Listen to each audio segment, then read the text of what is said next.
Hey guys, Ethan here at Freebird Woodworking, and in my last video you saw the tabletop, farm tabletop glue up, the dowel process, how I put it together, how I glued it together, how I drilled the holes to put the dowels in each one of the interlocking pieces. But I have the table glued up now, and I now have it in my new assembly area, or my new extension of my woodworking shop. And I'm about to show you guys how to get the top perfectly smooth. That way you have a perfectly level tabletop.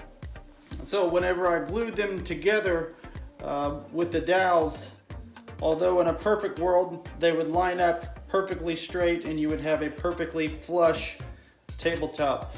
However, where the interconnecting pieces are, there's just a little bit of difference, and I'm going to show you guys how to get it perfectly flush with a planer.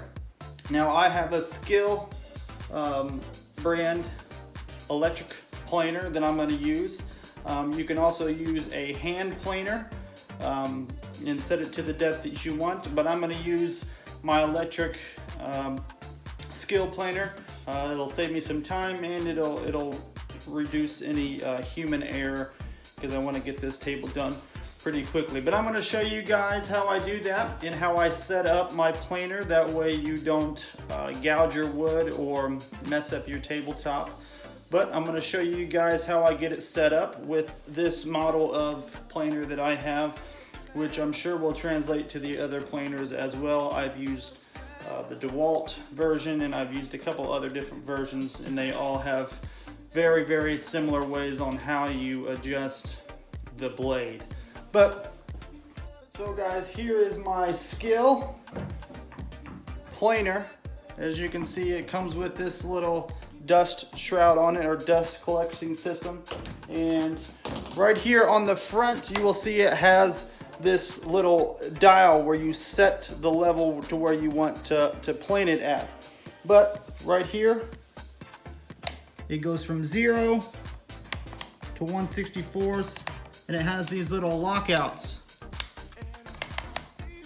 The first one I'm going to do is I'm going to set it just above the one above 0. That way I can see how it's working. That way I can make sure there's nothing wrong with the blade and I don't take too much material out. And then I'll go ahead and crank it up and plane a little bit more off. But let's go ahead and get started. On the bottom of this, it has this little foot right here, this little flip out foot. And this foot keeps the workpiece from getting damaged by the blade. It kind of sits it up a little bit, that way it doesn't damage your workpiece. That's why you can see here that I have the planer laying directly on the tabletop that I'm using. But when you get started, we're going to go along the grain of the board. So the grain of the board means, all I mean by that is we're not going to go across the grain. The grain on this wood right here, you can see these lines right here, they go this way. So we're going to go with the grain of the wood. So once you get it set the way that you want it, mine has this little adjustable handle right here. That way you can hold it the way that you want it. I just have mine set right there. That's the way I like to plane with.